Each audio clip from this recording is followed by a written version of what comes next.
Good evening. I see that you can't sleep. Well, there's nothing better than a bedtime story. And even though it is July, we can have a little bit of Christmas in July with Walt Disney's Santa's Toy Shop.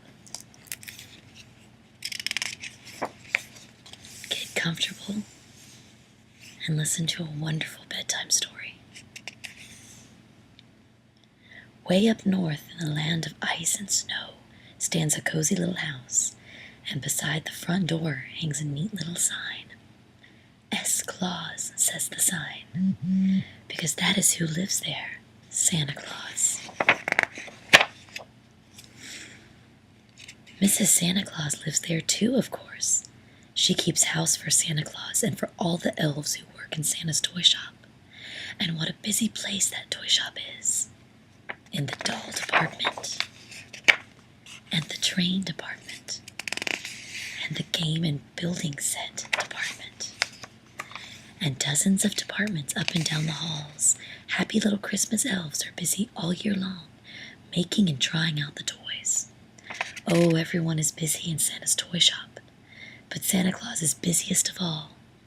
He shows the doll makers how to paint on smiles. I'll take a day off soon, says Santa Claus, and play.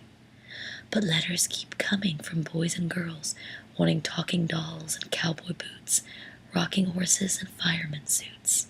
I'm just too busy, Santa Claus sometimes says. I never have time to play with the toys. And most of those children have been so good, Santa has to do the best to please him. So the days whiz by in Santa's toy shop, and soon it is Christmas Eve again, and Santa Claus has still not played with a single toy. Oh, jumping jacks, says Santa Claus last Christmas Eve, as Mrs. Claus buttoned up his warm red coat. Now I have to give all these toys away, and I'll never get to try any out, and he almost scowled. But Mrs. Claus whispered something into Santa's ear, and he left the house chuckling to himself. Wonderful idea, the reindeer heard him say as they waited at the door, hitched to the heaped up sleigh. Then all night long around the world they flew, and Santa dropped down chimneys with his load of toys, or slipped in doors or windows where the chimney didn't fit. The load grew lighter in the sleigh as they went, and at last Santa Claus was slipping down the chimney into the very last house on his list. There he found a Christmas tree all set up, and he put the final touches on it and lit all the lights. He found a plate of cookies and a glass of milk with a note that said, "For dear Santa Claus." So he sat himself down and had a bite of lunch.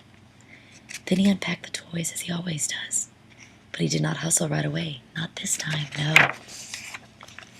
He set up the new electric train and sent it speeding around the track and through the tunnel. He sent the model airplane spinning around the Christmas tree, and he built a whole village with Christmas blocks.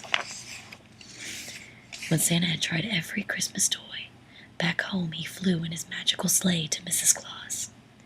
"Never have I had so much fun," Santa told Mrs. Santa Claus. "I did as you suggested and stopped at the last house," and he whispered the children's name in her ear. "Do you think he might pick your house to stop at this year?" The end. I hope this helps you get